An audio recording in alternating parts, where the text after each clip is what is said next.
Selamat datang di video terbaru bersama saya Dimas. Video ini merupakan bagian dari video series yang berdiskusi soal teknologi-teknologi terkait blockchain dan aset kripto. Nah, video ini diproduksi bekerja sama dengan Akademi Kripto. Sebelum kita masuk ke dalam materi, pokok diskusi apa yang akan kita bahas pada video ini, kita mau lihat dulu halaman disclaimer.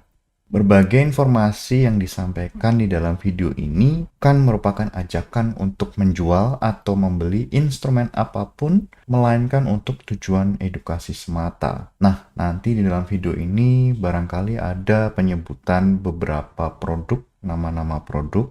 Nah, produk-produk ini bukan merupakan endorsement, jadi saya ketika menyebutkan sebuah produk itu bukan berarti saya mengendorse produk tersebut. Nah, topik apa kali ini? Itu adalah Ethereum scaling. Bagaimana si para developer, para pegiat di dalam ekosistem Ethereum itu mencoba untuk melakukan scaling terhadap Ethereum. Kenapa harus dilakukan scaling? Nah, kunci atau ide pokok dari video ini merupakan sebuah cara untuk saya mencoba untuk mengorek atau mengeksplorasi bagaimana cara-cara untuk melakukan skalabilitas, meningkatkan skalabilitas di dalam ekosistem Ethereum. Kita mau lihat dulu kenapa sih orang mencoba untuk melakukan scaling, peningkatan kapasitas di dalam ekosistem Ethereum. Pertama, Ethereum itu punya TPS yang rendah, ya sekitar 12-16 transaksi per detik atau transaction per second. Nah, ini sebenarnya lebih besar dibandingkan Bitcoin yang sekitar 7 transaksi per detik ya. Tetapi Ethereum ini kan dipakai oleh banyak orang, dipakai untuk berbagai kepentingan gitu ya. Dimana jumlah dari nilai aset gitu ya, itu sampai miliaran dolar. Jadi si Ethereum ini tidak hanya memiliki value atas native assetnya ETH atau ETH atau Ether, tetapi banyak sekali token yang diciptakan di atas Ethereum. Jadi memang ada satu tekanan untuk meningkatkan skalabilitas dari Ethereum ini supaya ekosistem-ekosistem yang berdiri di atasnya atau berjalan di atas Ethereum itu jadi lebih smooth gitu ya. Jadi lebih mudah, jadi lebih cepat diprosesnya. Jadi Ethereum ini kan unik karena dia menawarkan smart contract, banyak fiturnya, tetapi ya itu kenapa dia punya TPS yang rendah. Kalau dibandingkan dengan Solana, yaitu tipe blockchain yang lebih baru, si Solana ini kan menawarkan sampai 4.000 transaksi per detik. Artinya sangat banyak transaksi yang bisa diproses setiap detiknya. Kalau dibandingkan dengan Ethereum, ya jauh sekali. Antara 16 TPS dengan 4.000 TPS. Jadi di sini kelihatan bahwa effort perlu dilakukan supaya Ethereum ini bisa lebih scalable. Memang di beberapa tahun belakangan itu muncullah beberapa pemikiran, beberapa metode untuk scaling. Memang metode scaling yang paling difokuskan itu sebenarnya sharding. Sharding itu memang sudah muncul dalam beberapa tahun belakangan, yaitu idenya adalah dia memecah validator. Karena sekarang kan Ethereum ini sudah tidak ada proof of work-nya, sekarang adalah proof of stake. Jadi kita tidak ada miner di Ethereum, tapi sekarang validator dan staker gitu ya. Nah, misalnya si Ethereum ini punya 10.000 validator di dalam jaringan. Jadi dia akan misalnya di split jadi 10 misalnya. Jadi masing-masing shard itu punya 1.000 validator. Nah, itu konsep dari sharding. Nah, ini konsep sharding yang dahulu. Nah, nanti akan di video-video berikutnya akan dibahas konsep sharding yang baru. Jadi, ini adalah konsep sharding yang dulu. Jadi, untuk sharding yang sekarang sebenarnya sudah tidak berlaku. Jadi, di dalam website Ethereum nanti yang paling baru dijelaskan bahwa yang akan mereka kejar dalam sharding ini bukanlah sharding yang lama, tetapi model sharding yang baru. Nah, itu akan kita bahas di video berikutnya, bukan video kali ini. Tapi konsepnya jelas ya, jadi ada proses sharding. Tetapi ada juga proses atau metode off-chain scaling. Yang akan kita fokuskan di dalam video ini, kali ini adalah yang off-chain scaling. Ada sidechains, ya, yaitu merupakan blockchain-blockchain yang independen tapi punya satu koneksi antara Ethereum dan para sidechains ini. Kemudian ada juga layer 2, gitu ya, layer 2. Ada Plasma, Validium, dan Rollup. Nah, Rollup ini tidak akan kita bahas pada video kali ini, tapi kita akan sisihkan untuk video berikutnya. Jadi yang video kali ini ada sidechain, Plasma, dan Validium. Nah, kalau kita lihat di sini Plasma itu mirip dengan Optimistic Rollup, Validium itu mirip dengan ZK Rollup. Nah, kita bahas dulu sedikit soal Ethereum sidechains. Nah, konsepnya adalah setiap sidechain itu merupakan blockchain yang terpisah, yang independen. Nah, kenapa dia disebut sidechain? Ternyata masih ada satu koneksi atau bridge gitu ya. Jadi dengan adanya bridge, seseorang bisa memindahkan aset dari misalnya dari Ethereum ke satu Polygon misalnya. Nah, itu ada. Jadi dari Ethereum ke Polygon, misalnya dari native assetnya Ethereum yaitu Ether itu di bridge ke Polygon, itu bisa. Atau native assetnya Polygon itu di bridge ke Ethereum, itu ada. Jadi two way bridge, jadi bisa berpindah satu ke yang lainnya. Nah, tentu saja memang ada penyesuaian. Jadi kalau native assetnya Ethereum tidak bisa jadi native assetnya Polygon karena si Polygon sendiri punya native asset gitu ya. Asetnya apa dulu namanya? Poly. Lupa namanya. Nah, jadi setiap blockchain sebenarnya punya native asset. Nah, kalau misalnya mereka mau di bridge, itu akan jadi token. Misalnya tokennya tadinya native asset di Ether akan jadi token di Polygon. Dan demikian juga sebaliknya. Nah, sidechain ini uniknya adalah dia punya blok parameter yang berbeda. Tentu saja, misalnya si Polygon ini punya tingkat kecepatan yang lebih tinggi karena kan dia merupakan usaha untuk meningkatkan skalabilitas. Jadi memang si Polygon ini lebih cepat atau lebih banyak TPS-nya, lebih besar TPS-nya dibandingkan dengan Ethereum. Artinya misalnya di blok parameternya akan dipersingkat. Kalau di Ethereum kan 12 sampai 15 detik gitu ya. Setiap blok diciptakan setiap 12 sampai 15 detik. Misalnya kalau di Polygon misalnya per 5 detik misalnya. Artinya kan kapasitasnya akan bertambah 2 kali lipat. Nah, ada juga si algoritma konsensusnya juga harus disesuaikan. Kalau di Ethereum kan proof of stake. Kalau di tempat lain mestinya dipersingkat. Gitu ya. Misalnya dengan menggunakan DPoS dan lain sebagainya. Ada proof of authority, ada BFT gitu ya. Jadi yang metode konsensusnya yang lebih hemat, prosesnya lebih singkat atau lebih cepat gitu ya, supaya dia kapasitasnya bisa ditingkatkan. Nah, karena dia merupakan blockchain yang independen, kemudian algoritma konsensusnya juga berbeda, itu security propertiesnya berbeda juga. Jadi, misalnya Ethereum ini ada 10.000 validator dengan total stake misalnya sekian miliar dolar gitu ya. Nah, tetapi dia tidak dinikmati, keamanannya tidak dinikmati oleh si sidechain, misalnya Polygon. Kenapa? Karena Polygon punya model konsensus yang berbeda. Jadi misalnya si Polygon ini harus membuat staking sendiri, fasilitas staking sendiri. Misalnya totalnya hanya sekian ratus juta dolar misalnya. Nah, artinya kan security propertiesnya jadi berbeda nih. Jadi yang tadinya sekian miliar dolar, si Polygon hanya sekian ratus juta dolar. Ini contohnya. Jadi mereka memang dua blockchain yang berbeda, tetapi dihubungkan dengan menggunakan bridge. Kemudian si sidechain ini tidak melakukan posting state changes. Jadi tidak ada laporan gitu ya, laporan dalam tanda petik terhadap perubahan-perubahan yang terjadi di sidechain tersebut, tidak ada laporannya di dalam Ethereum gitu. Karena memang dibuat sangat independen gitu ya.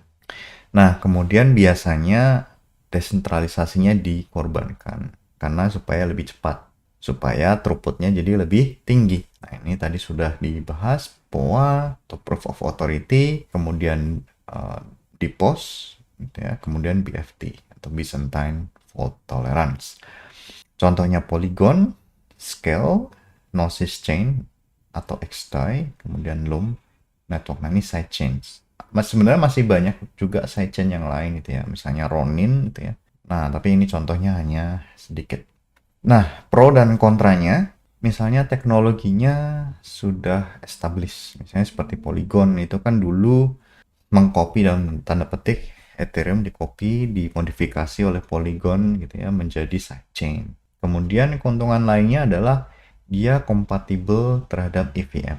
Jadi misalnya ada satu project di dalam EVM, kemudian mereka merasa bahwa misalnya biaya transaksi lebih terlalu tinggi di dalam Ethereum, kemudian speednya juga rendah, mereka bisa mendeploy ulang sistem mereka ke dalam Polygon misalnya, supaya lebih murah. Misalnya biaya transaksinya lebih murah, lebih cepat gitu ya. Jadi mereka tidak perlu menulis ulang kode-kodenya, karena kalau menulis ulang kodenya kompleks kan juga butuh waktu dan biaya gitu. Jadi keuntungannya seperti itu.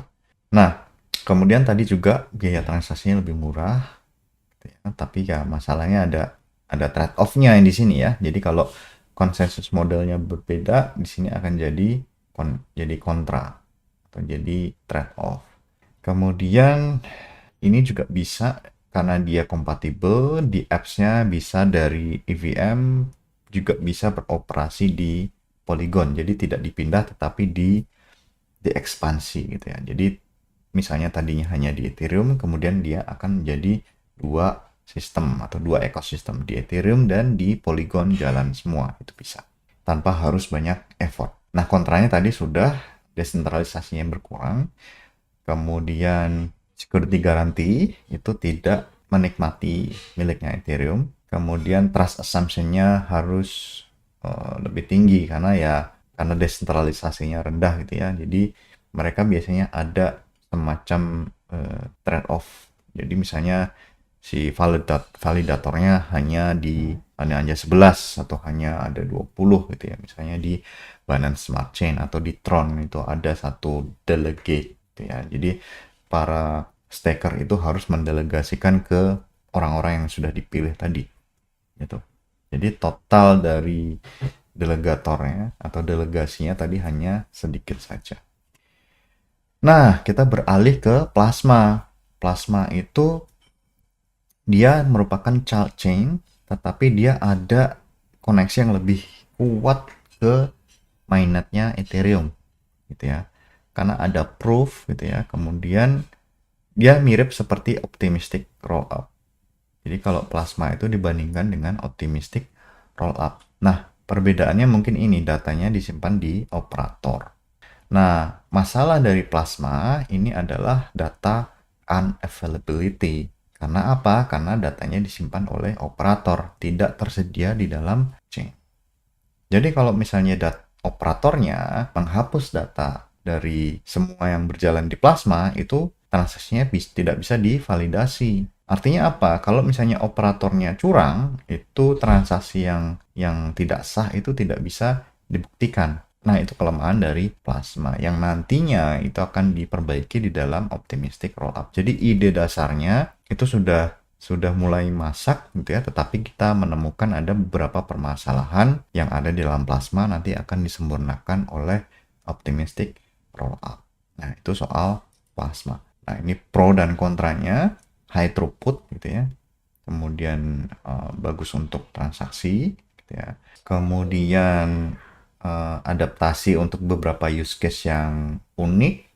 Kemudian mainnetnya loadnya jadi lebih berkurang.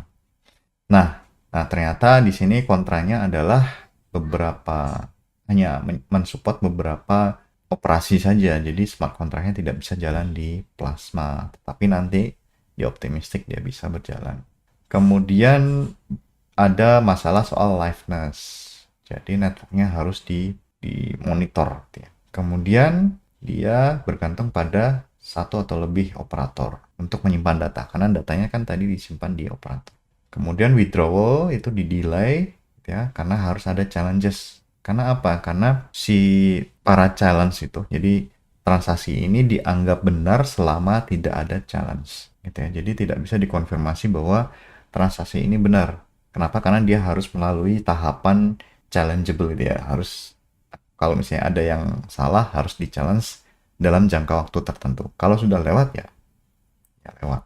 Nah, ternyata ada masalah juga kalau misalnya ada yang terlalu banyak exit, itu si jaringan Ethereum mainnetnya bisa congested. Karena ya itu, ada proses yang harus dilakukan atau dilalui oleh Plasma untuk exit ya. Atau misalnya orang mau withdraw aset dari Plasma. Nah, Validium nggak terlalu banyak. Validium kita nggak terlalu dengar ya. Tapi kalau kita mau lihat sedikit soal Validium, dia menggunakan Zk-SNAK dan atau Zk-STAK untuk validity proof. Nah, jadi kalau kita dengar Zk-SNAK, Zk-STAK itu mirip seperti apa? Mirip seperti Zk rollup gitu ya. Nah, mirip seperti Plasma tadi data storage-nya off-chain juga. Nah, ini mirip seperti Zk rollup, ada komitmen dan validity proof itu disimpan di mainnet. Dia ada higher security guarantees seperti halnya dengan Zk rollup gitu ya, dan ada recursive proof.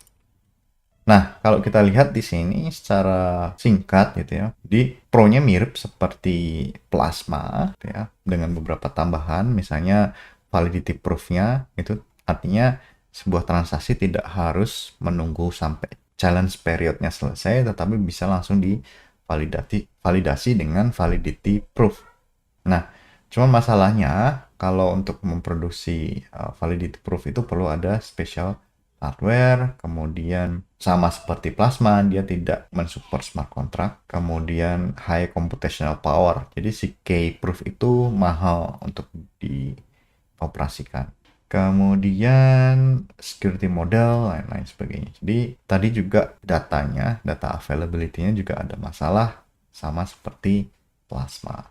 Nah, summary, kalau kita balik lagi tadi kita sudah membahas soal sidechain, Plasma, dan Validium. Dan ketiganya merupakan alternatif solusi untuk masalah scalability dari Ethereum. Tetapi perlu diingat lagi untuk Plasma dan Validium ini tidak banyak diimplementasikan. Sementara kita lihat bahwa sidechain ini memang sudah populer gitu ya. Beberapa produk seperti Loom, Polygon, kemudian ada Gnosis, itu masih eksis sampai sekarang. Tetapi untuk Plasma dan Validium memang tidak terlalu terdengar produknya. Nah, demikian soal beberapa metode skalabilitas dari Ethereum. Nanti di dalam video-video berikutnya kita juga masih akan membahas soal scalability ini, tapi kita akan fokus ke beberapa metode yang belum dibahas di dalam video ini.